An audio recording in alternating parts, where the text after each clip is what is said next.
Abra sua Bíblia no livro de 1 Coríntios, no capítulo 8. Chegamos ao capítulo 8, tema desse domingo. Paulo respondendo às perguntas dos irmãos da igreja de Corinto. Lembra-se do capítulo 7? Ele falou sobre casamento, a união, falou sobre a estabilidade do lar, falou sobre o rigor dos ascetas que tinham uma santidade que não era aquela.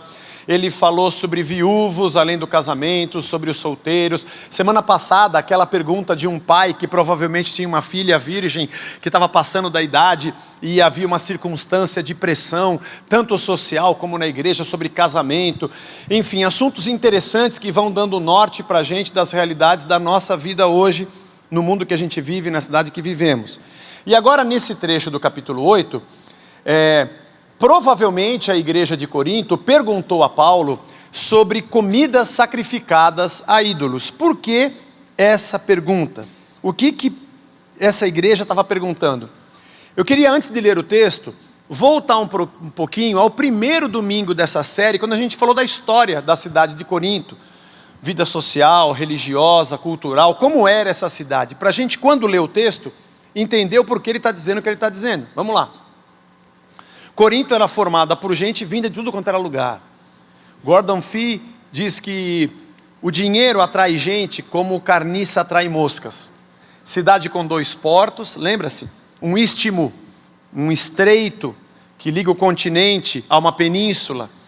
Lugar que chega navio para cá do ocidente, sai para cá do oriente, e dentro desse estreito de terra, muito comércio, muita transação. Gente do Mediterrâneo, gente da Europa que vem, África, Ásia, Oriente, culturas diferentes, religiões múltiplas e uma mesma cabeça comercial. Tudo isso facilitado pelo Império Romano, que além das estradas, rotas marítimas, proporcionava também essa maneira de se comercializar, essa vida onde os negócios estavam num lugar importante. Junto com isso tinha toda a cultura grega, da sabedoria, da filosofia, que na verdade engoliu o império. O império tinha a sua força, tinha o seu exército, tinha os seus pressupostos, tinha a sua religião, mas a maneira de pensar e a filosofia era toda grega. O grego achava que se ele tinha uma oportunidade de transcendência, ou uma valoração do ser humano, ou se ele seria alguém mais elevado do que um outro, na sua religião, era por causa do seu conhecimento, do desenvolvimento da sua intelectualidade. Essa era a linha mestra do pensamento religioso grego, que se encontra com todo o aparato do Império Romano. Às vezes eu brinco que o Império Romano veio com o hardware, mas o software era grego. Mais ou menos isso. O computador era romano, mas o programa era grego. O jeito de pensar e a filosofia. Haviam muitos templos pagãos, além de sinagogas gregas, e a igreja que se reunia no seu lugar. Esses templos pagãos, eles tinham também uma função social, política e econômica muito importante. Porque na maioria deles, anexo a esse templo, havia uma sala de jantar. Um ambiente, vamos dizer assim, um restaurante, se nós fôssemos pensar nos dias de hoje. Mais ou menos como a gente faz quando temos a nossa festa junina, ou quando a gente faz um almoço. Eles tinham um local para as reuniões sociais. Todos os sacrifícios que eram feitos ali, a carne depois servia na janta. Interessante. Esses encontros, eles reuniam aristocracia, reuniam comerciantes, reuniam políticos, gente rica e gente pobre. Aliás, tinha o lugar dos ricos que sentavam-se em divãs e ficavam reclinados, e tinha o lugar dos pobres que comiam de pé. Mas ser convidado para uma reunião dessa tinha um valor muito importante na sociedade. Porque além de você estar bem socialmente e ser convidado e o seu relacionamento ser aumentado na cidade, você ainda tinha oportunidade de negócios e de conhecimentos e viabilidades políticas. Então estar ali era algo muito importante. É bem provável, quando o Atos 18 conta da viagem de Paulo a Corinto, quando ele foi para lá, ele que fazia tendas, lembra-se?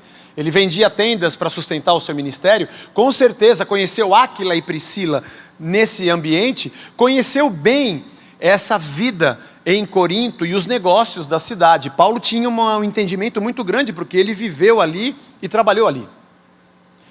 E é bem provável que Paulo tenha estado em Corinto no ano 51 depois de Cristo. Os estudos apontam que isso é uma possibilidade bem forte. O ano 51 foi o ano que teve uma das edições dos Jogos Istmicos.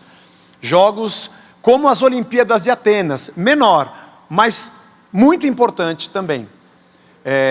A cultura do físico e do esporte começou ali. Começou na Grécia. E vem até os dias de hoje, que a gente tem as Olimpíadas até hoje. Mas os Jogos de Atenas eram um pouco maior, mas os Jogos Istmicos eram muito grandes. Aonde todo esse povo se reunia, aonde se faziam sacrifícios no culto do imperador, porque o imperador romano era adorado como um deus.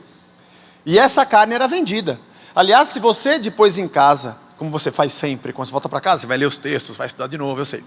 Você dá um pulinho lá para o capítulo 10, nós vamos chegar lá no capítulo 10 daqui a pouco, esse assunto vai voltar à baila.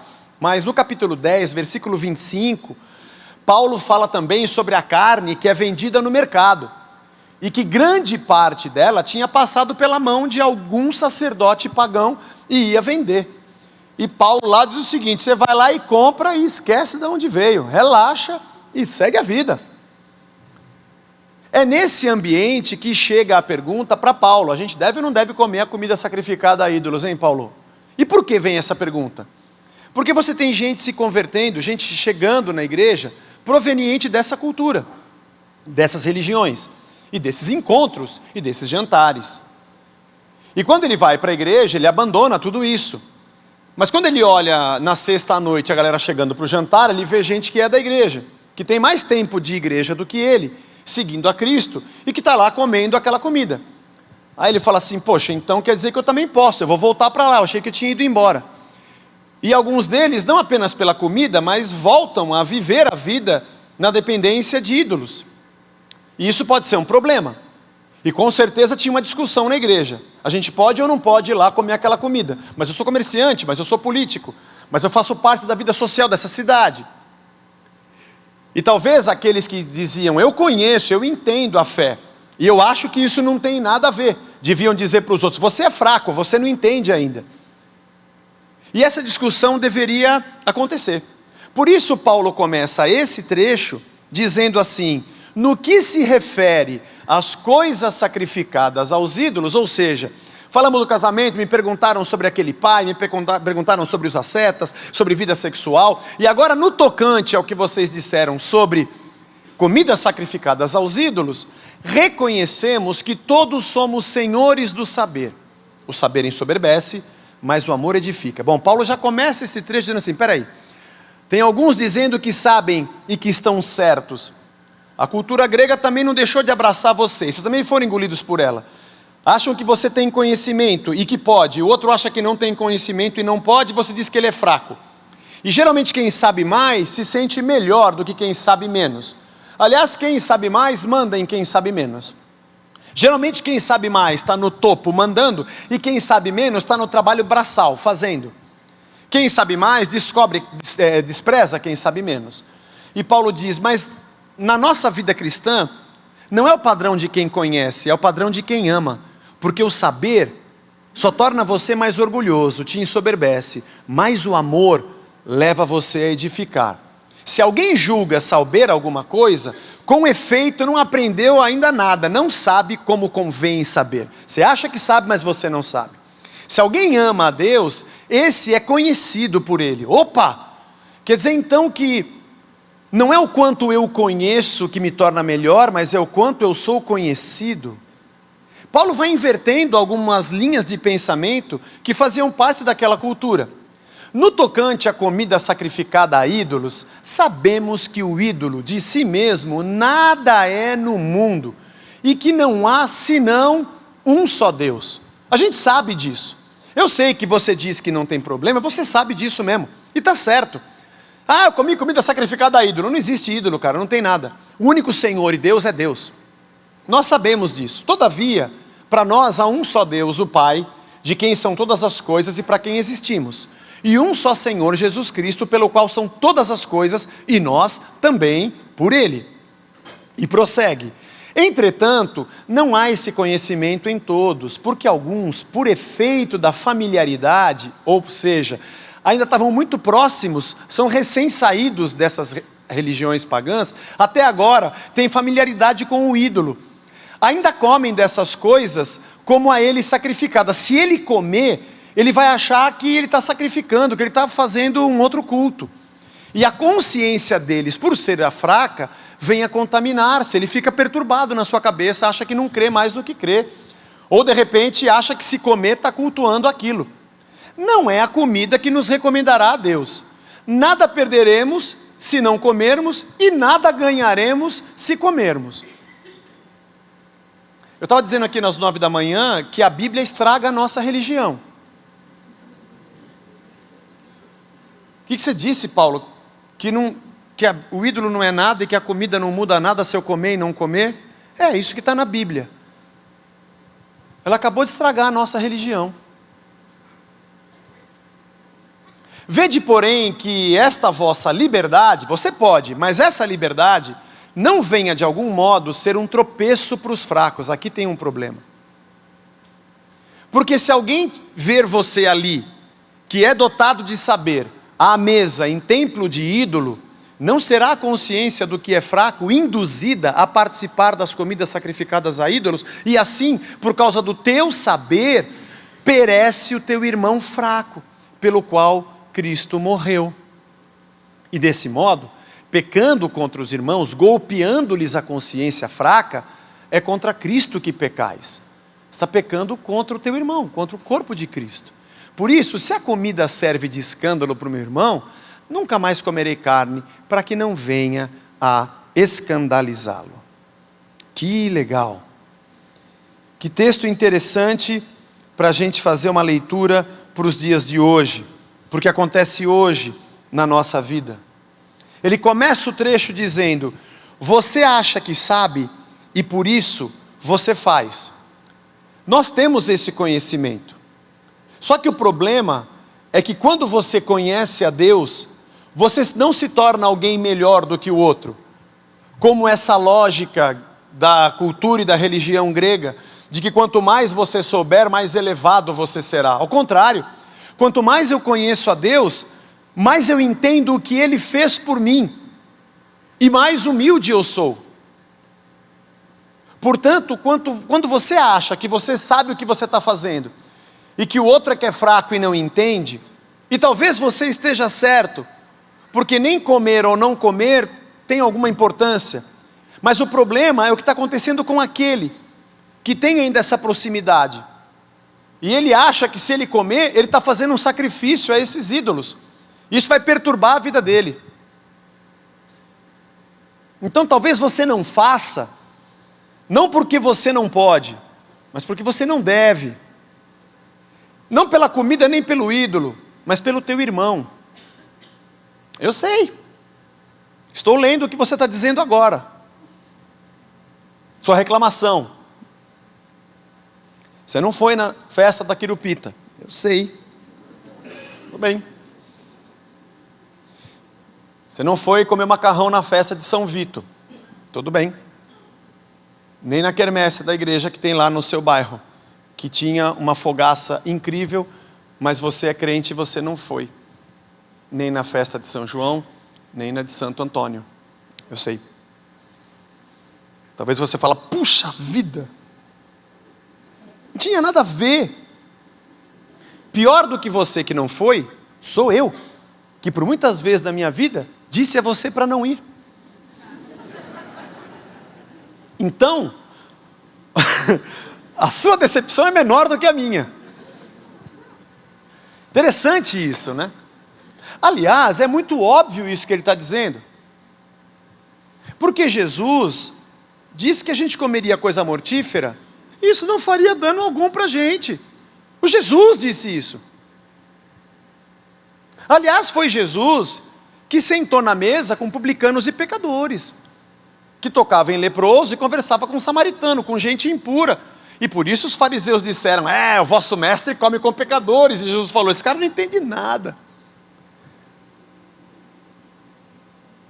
Eu sei que você achou que se você colocasse aquela camisa do Metallica, quando aquele pedaço de pano encostasse na sua epiderme, ou derme, a hipoderme eu sei que não é, irmão, mas é uma das duas. É a derme. O demônio ia entrar no seu corpo adentro. Não ria, porque eu falei isso várias vezes. Eu me sinto aqui hoje como se tivesse duas grandes orelhas. Mas sempre há tempo para aprender. A sua vergonha é menor porque você não está aqui em cima. Mas tudo bem.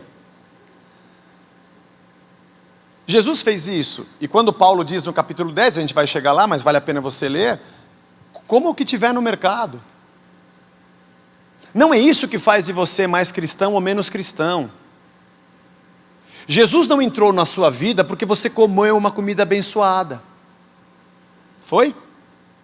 Você quer Jesus? Eu quero. Come esse biscoitinho abençoado que ele entra em você. Foi assim que você recebeu Jesus? Foi assim que Jesus entrou no seu corpo e o seu corpo passou a ser templo dele? Porque alguém pegou uma água, sei lá, batizada, orada, e disse: bebe isso aqui. Quando você beber, Deus está aqui nessas moléculas de água e vai entrar em você. Foi assim que entrou Jesus na sua vida? Ou a fé veio pelo ouvir? Por que a gente pensa que o mal vai entrar quando a gente come? Por que isso? Na verdade, a Bíblia estraga muito a nossa religião. Porque se a gente for ler o que está escrito, e entender o que está escrito, nós vamos ser pessoas muito mais amáveis. Porque nós, evangélicos brasileiros, vamos nos incluir como todos, maltratamos nossa família. Porque a gente não vai a certos lugares que são contaminados. Não sentamos à mesa naquela festa com eles. Porque eu não posso comer aquilo. Não sentamos no aniversário porque ele está bebendo. Porque nós achamos que viver uma vida santa é estar em algum lugar. Não, é sermos o lugar onde Deus está.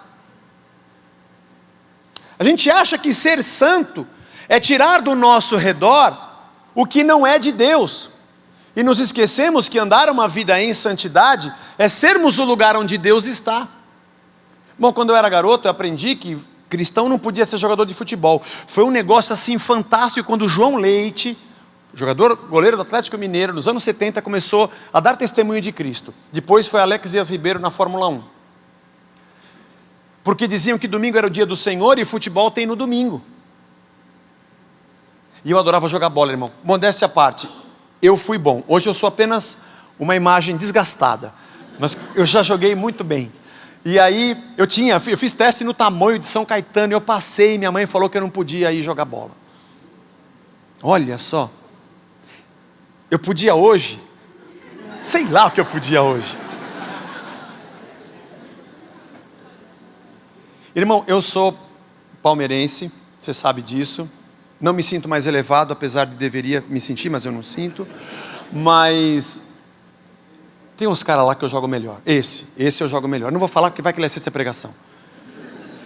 Mas daqueles 3 gols, 2 eu punha para dentro. Porque 2 ali, se eu fosse um cone, era só bater que ela entrava. Não se mexe que se atrapalha.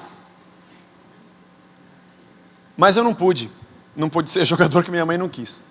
Mas não podia ser também, porque eu me converti. Um cristão pode ser jogador de futebol? Pode. É que quando ele for jogador, por ser cristão, ele vai ser um jogador diferente. Ah, entendi. O cristão pode trabalhar na noite? Pode. De dia, de noite, madrugada. Trabalho é trabalho.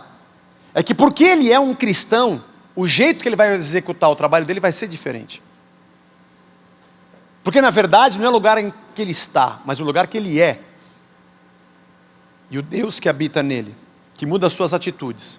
Aliás, porque ele é um servo de Deus e templo da presença do Espírito, ele sabe discernir o que vem de fora. Mas o que vem de fora não entra nele porque ele comeu ou porque ele bebeu alguma coisa, mas porque a fé nasceu nele pelo ouvir. Aliás, ele não é apenas a pessoa que absorve o que vem de fora, ele é alguém que está em missão, colocando o que está de dentro para fora, e sendo luz e sal aonde há trevas, porque se a gente for luz num lugar iluminado, não precisamos ser luz. E luz foi feita para ser colocada não embaixo da mesa, nem embaixo da cama, mas lá onde há trevas.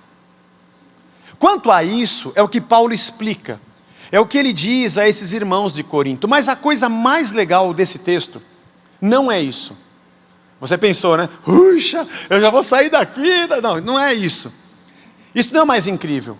O mais incrível desse texto é que quando vem a pergunta, a gente pode ou não pode comer comidas sacrificadas aos ídolos nesses jantares, a gente pode ou não pode participar? Paulo pega esse tema e coloca de lado e responde o que eles não perguntaram. Paulo diz, o centro dessa questão não é a comida, o centro dessa questão é o orgulho. Porque você acha que conhece e pode fazer, e o outro que é fraco se escandaliza.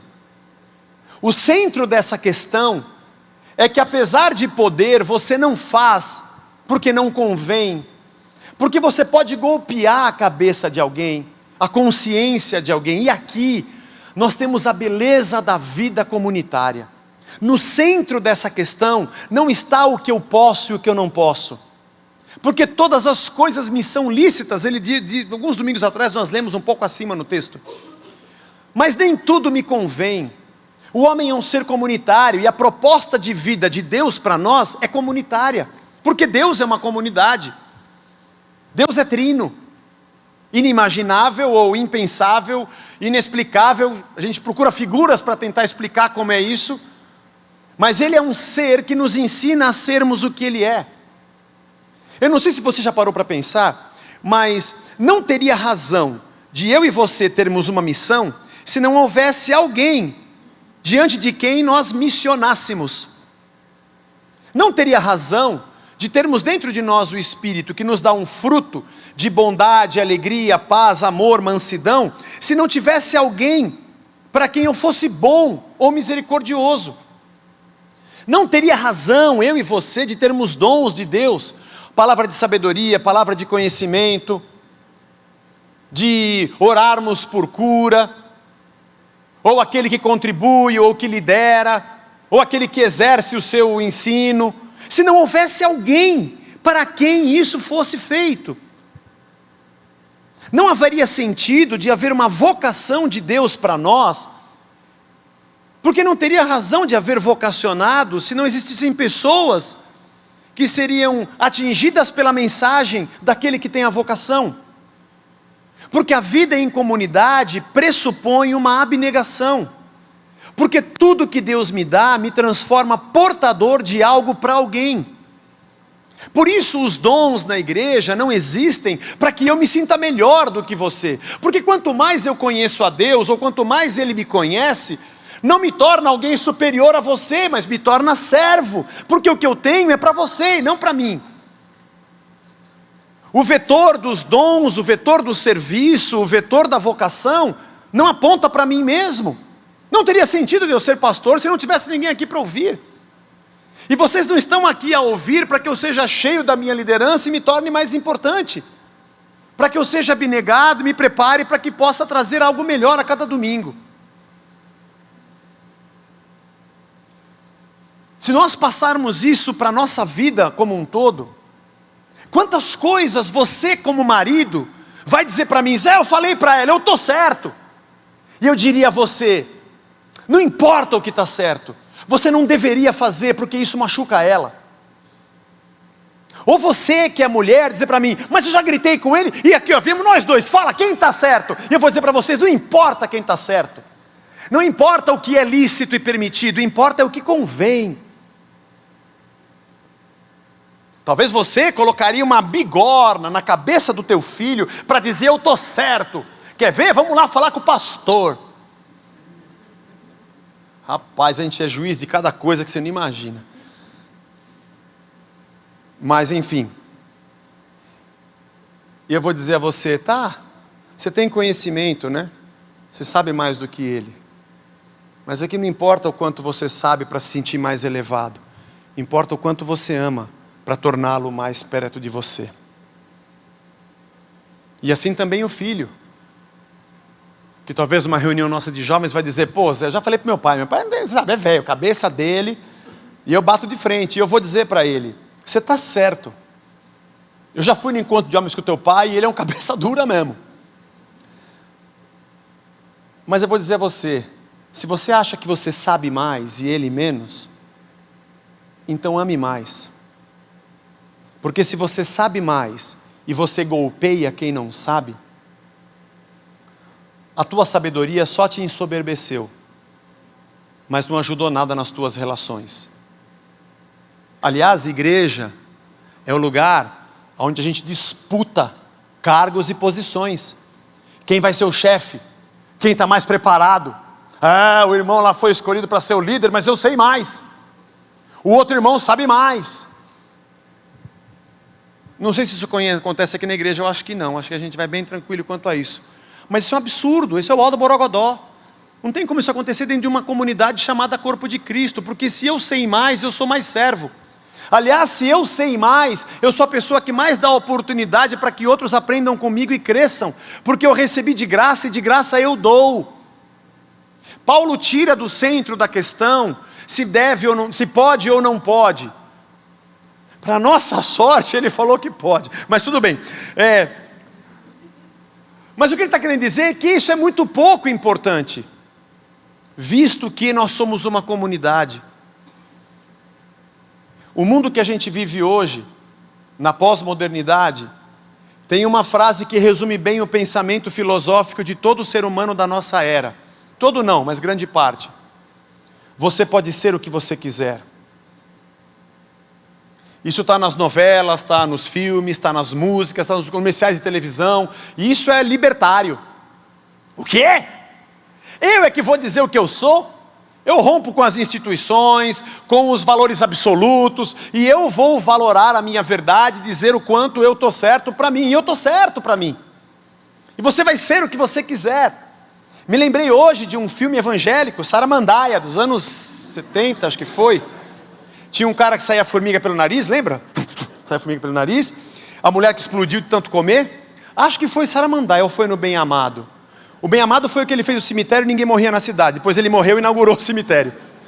Mas é aquele que o cara queria voar. Eu acho que era na Saramandaia, ele fez as asas. E tem até aquele hino tradicional evangélico. Pavão misterioso, pássaro formoso. Vamos cantar, irmãos. Tudo é mistério nesse teu voar. Só que no último capítulo ele arruma as asas e ele pula.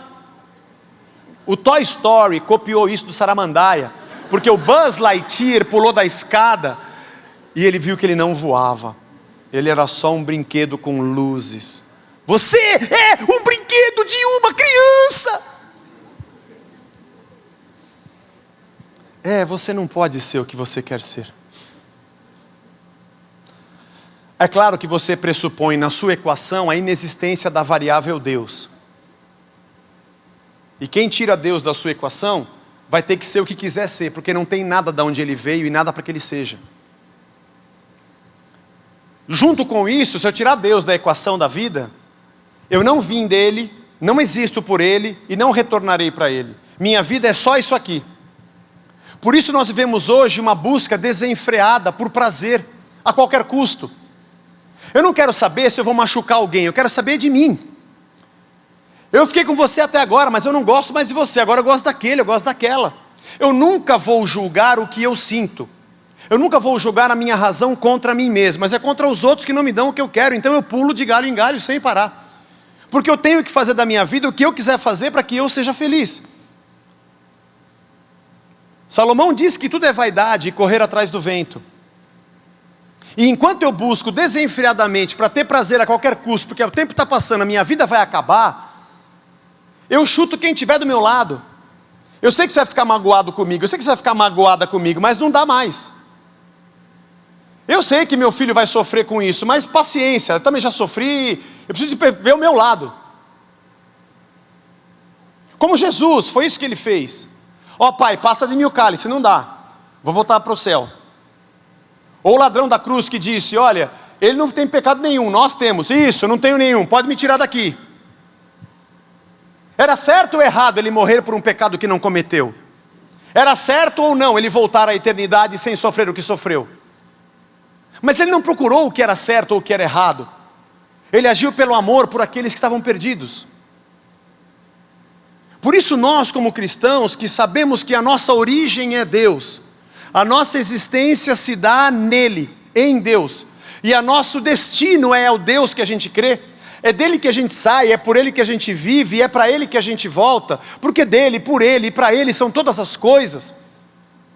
A gente não tem o desespero de que o tempo está passando, minha vida vai passar e eu não consegui viver o que eu queria viver, porque aliás, se tem uma coisa que não é vida, é isso aqui.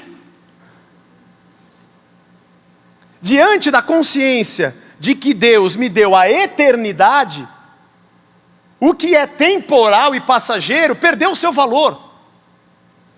E eu agora vivo com a consciência de quem tem uma eternidade para viver, apesar da temporalidade que eu estou. Por isso eu tenho muito menos desespero. Por isso eu não corro desenfreadamente, porque tem que acontecer agora, porque a minha vida está passando. Porque essa aqui não é a minha vida é infinitamente infinita e eterna.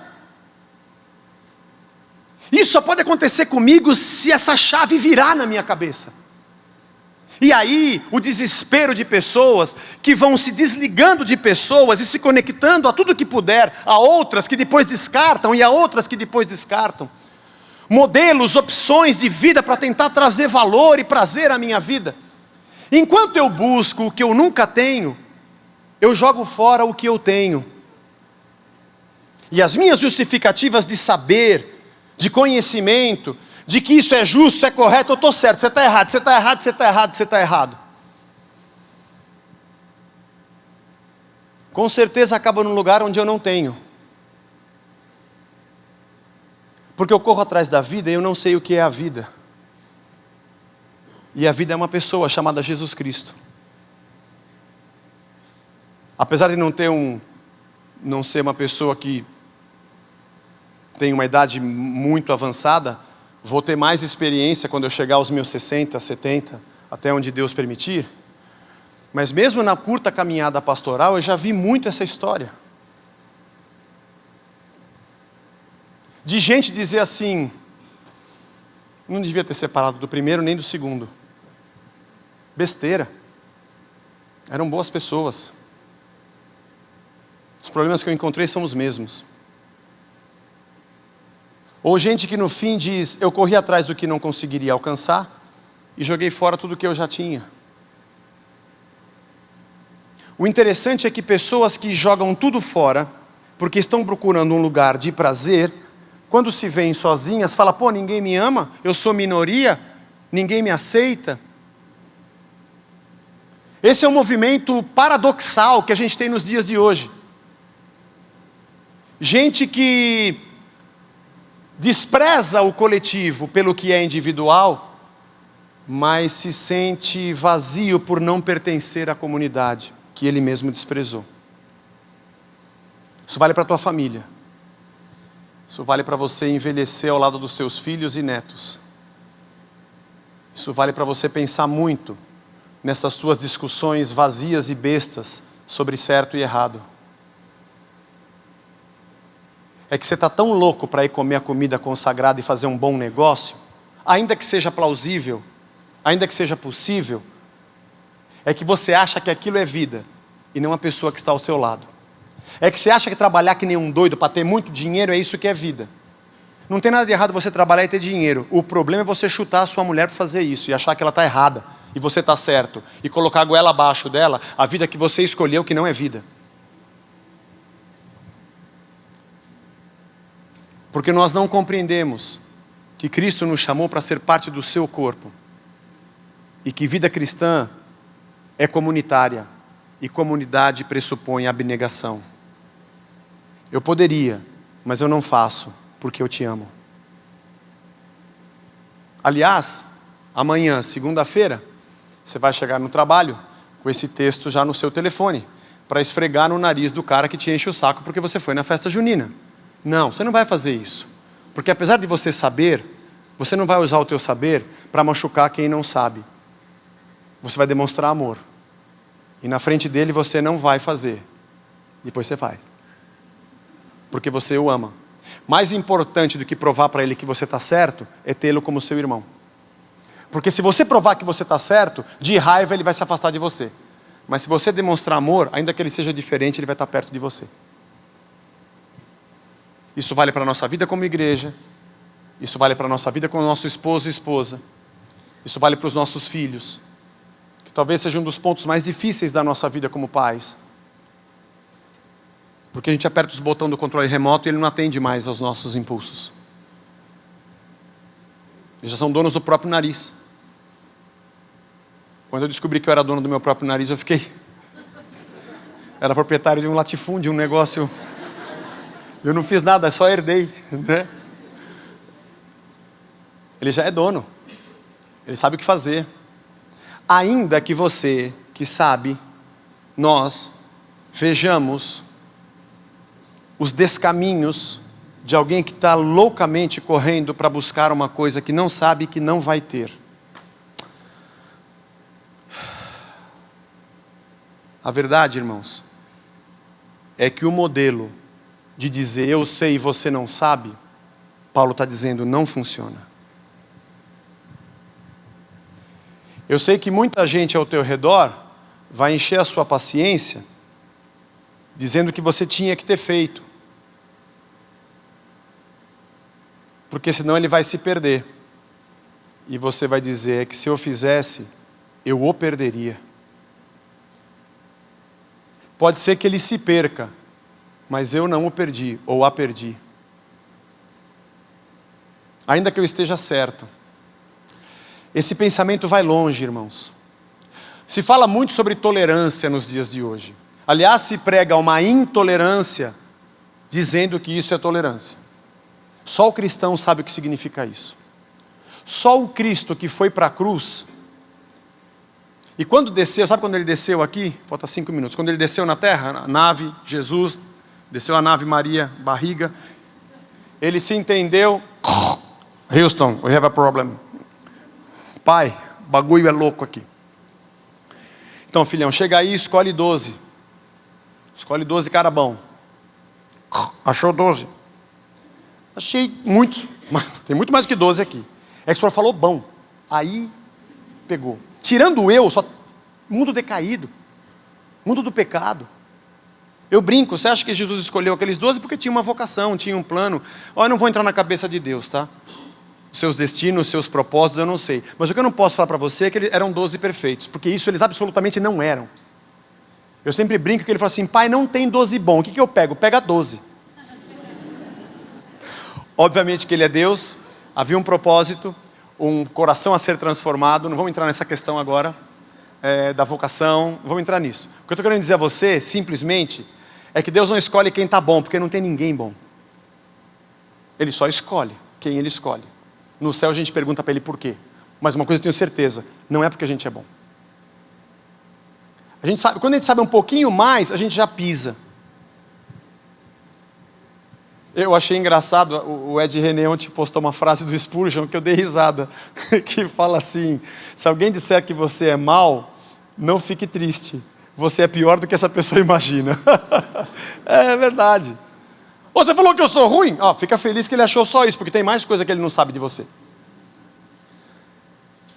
Irmãos, vamos olhar para a nossa vida comunitária. Vida ministerial. Nossa irmandade. Vamos olhar para dentro da nossa casa. Nossos amigos que temos. Vamos olhar para a nossa família. Que a gente vem aqui e ora pela conversão deles, mas não vai lá para conviver com eles, porque são pecadores. Vamos olhar para o que Cristo fez, porque se ele fosse pensar dessa maneira, pai, eu não vou, só tem pecador lá. Se fosse por essa lógica, ele não teria vindo. Mas se eu penso que estamos na missão de Deus, é para esse mundo que a gente vai. Para levar a luz de Cristo onde a gente for. E que Deus nos abençoe. Que pessoas que convivem conosco conheçam primeiro o nosso amor, para depois entender por que a gente sabe o que sabe, de onde veio o que a gente faz. que primeiro eles tenham o amor de Cristo chegando até eles, para que depois compreendam o conhecimento de Cristo que gerou aquele amor. Paulo tirou a comida sacrificada e colocou num segundo plano. Essa foi a pergunta. Vocês me perguntaram isso, mas a resposta não é isso. A resposta é uma outra coisa. A resposta é um comportamento, a resposta é uma transformação. É uma atitude de Cristo dentro de nós. Vamos ficar de pé e vamos orar.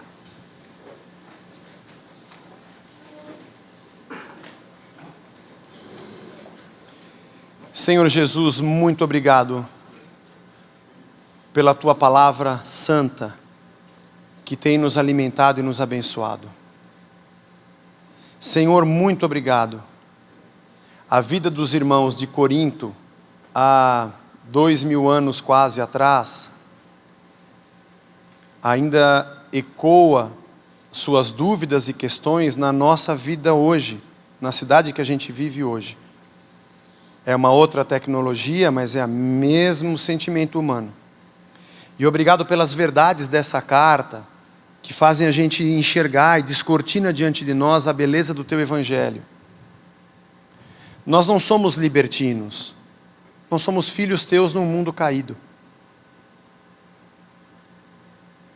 Ao invés de nós brigarmos sobre o certo e errado, ainda que conheçamos o que não deveria ser feito, a nossa atitude vem através do nosso amor e não através do nosso conhecimento. A nossa atitude não seja de querer provar que eu estou certo, mas de misericórdia para quem precisa do meu amor. Junto com isso, Senhor, nos dá muita paciência. Eu imagino como Jesus foi paciente de conviver com tanta ruindade, e até hoje ainda é, conosco. E a gente às vezes não tem um pingo de paciência de conviver com quem está tropeçando. Tem misericórdia de nós. E que esse ensino nos faça enxergar a nós mesmos. Como somos ranzinzas, como somos orgulhosos, como nos colocamos acima dos outros. E ainda que saibamos e tenhamos conhecimento, nos abençoa para que a comunidade nunca seja desprezada na minha vida. Começando pelo meu lar, depois para os meus irmãos e para todos que me cercam. Nos ajuda a mostrar para esse mundo que o convívio comunitário da Tua igreja é um sinal do Teu reino. A única alternativa para o mundo que está em caos, se individualizando cada vez mais e se perdendo no vazio. Nos ajuda a testemunhar no meio desse mundo, Senhor. E a viver uma vida cristã, na rota da santidade, buscando a cada dia ser agradável a Ti, sermos transformados, vencendo a nós mesmos, não para provarmos que somos mais santos, corretos, ou que a nossa religião é verdadeira, apenas porque Te amamos. E que nas nossas atitudes e obras, a Tua luz apareça. E glorifiquem ao Pai que está nos céus, ao verem nossas boas obras, assim diz a Sua palavra.